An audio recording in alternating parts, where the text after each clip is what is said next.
trade union is a society of workers formed to protect and improve their working pay conditions. In the Czech Republic, there is a big confederacy of trade unions, which is called Czech Moravia Confederacy of Trade Unions, and contains about 30 trade unions. There are also other trade unions which aren't part of the confederacy. Okay, in Denmark, the state will try not to intervene in the progress of finding out which salary people have to have. So there are no minimum wage in Denmark. Instead, we have the trade unions who negotiate with the employees' organizations. The trade unions in Denmark are also, as in Czech, what do they say? Trade unions federations.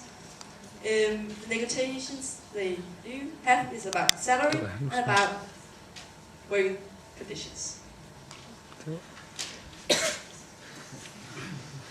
Organization of trade union in France. In France, there are two kinds of trade unions.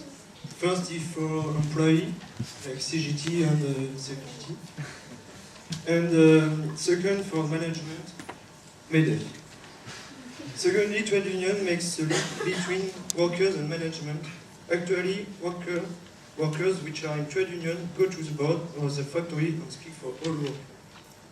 Finally, the main source financement is filled on small grants.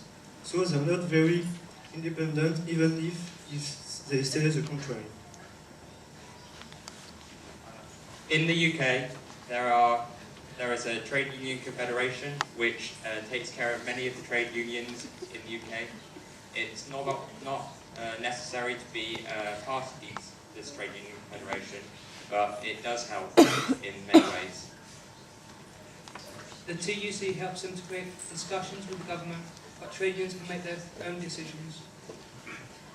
The largest trade union in the UK is Unite, which represents a lot of jobs in many sectors of the economy, including finance, road transport and health service.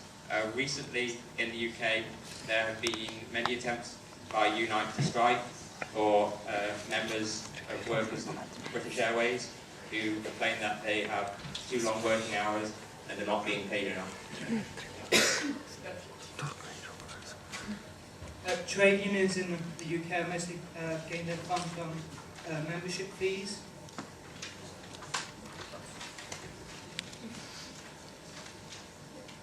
You can see that Denmark have many more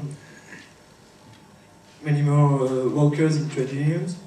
They are more than 70%, and in France there are very few. Little bit less than 10%.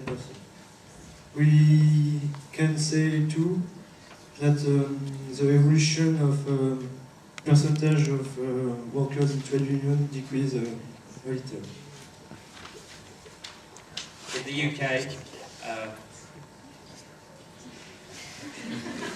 the UK, there are not as many members of trade unions, partly because in the last 20 or 30 years, they have become a lot less effective in dealing with workers' pay conditions. Back in the 1980s, a British Prime Minister called Margaret Thatcher reduced the power of the trade unions quite a lot, and so people began to join less and less because they thought the trade unions would become less and less effective.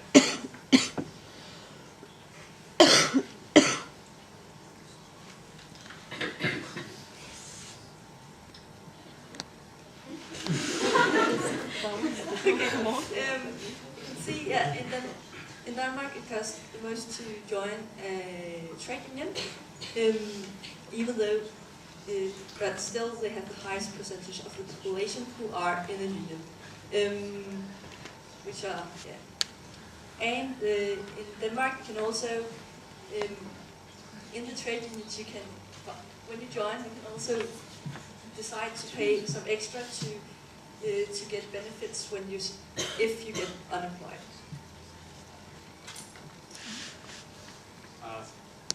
In most countries, the trade unions are there to protect two basic conditions. They are salary and working conditions. Other issues that they deal with in many countries, including help with personal problems, i.e. discrimination in the workplace. In France, for example, this is not the case so much, but in Denmark, discrimination is dealt with very harshly by trade unions. Help in case of unemployment, as you saw just then, the trade unions in Denmark provide some money to unemployed people to help them get back into work, and they also do a great deal in other countries to help them find jobs as well. And finally, they help you save up money for your retirement if you pay extra in Denmark. That's a scheme you can opt into if you want. Joining a trade union in France. First of all, for joining a union, you give 1% of your salary for the fee. So it could be help poor people, and people which have money can give more. In France, there is the right of strike. It's a right which is protected for the Constitution. Every worker could stop to work for, say, their discontent, they disagree, or ask for better worker conditions, for instance, better wages.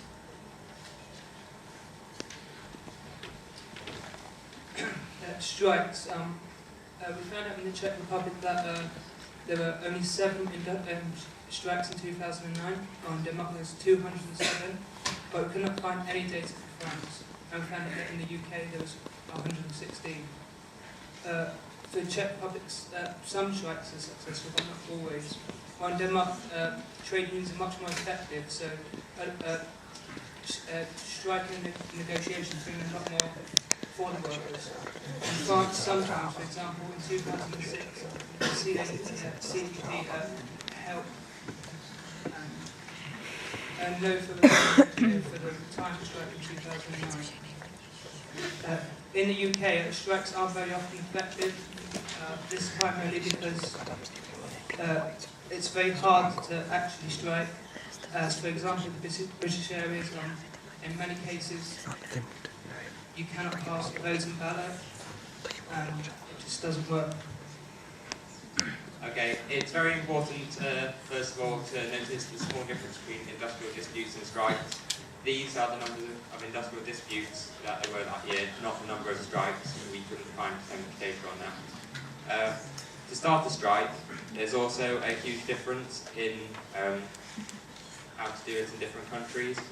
For example, there must be in Denmark a certain amount of time to prepare for a strike, and they use it as a threat, the strike, to push forward negotiations to try to ensure success. Whereas in the UK, negotiations will take place, and then if they fail, then a strike will be pushed forward. Employers must also know several different days before a strike. In Denmark, it can be up to 3 months. In the UK, it must be 7 days, and in France, it can be as little as 2. Oui, bien sûr, vous pouvez sortir les Français. Merci pour cette présence. Thank you for the French today.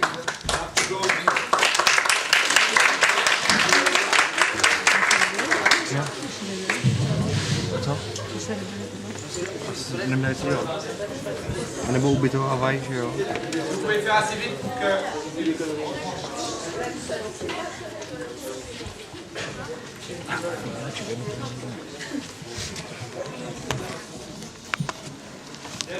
In France, there are a strong strike culture. Even the French team go strike.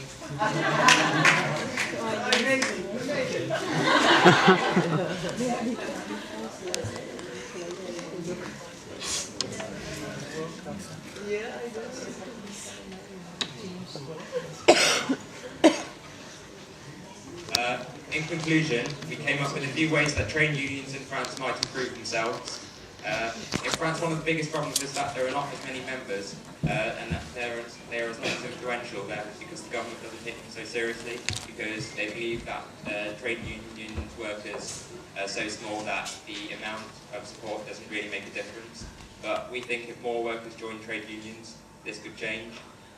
French trade unions are also very aggressive in the way they conduct their negotiations and industrial action. They go straight in there and strike instead of trying to negotiate. Finally, strikes are very negative to the economy in France because they discourage investors and companies, and that does not encourage the French government to continue supporting trade unions. In Denmark, they probably have the best trade unions out of the 4 countries we've examined. They are most effective at protecting the workers' rights and conditions. Thank you.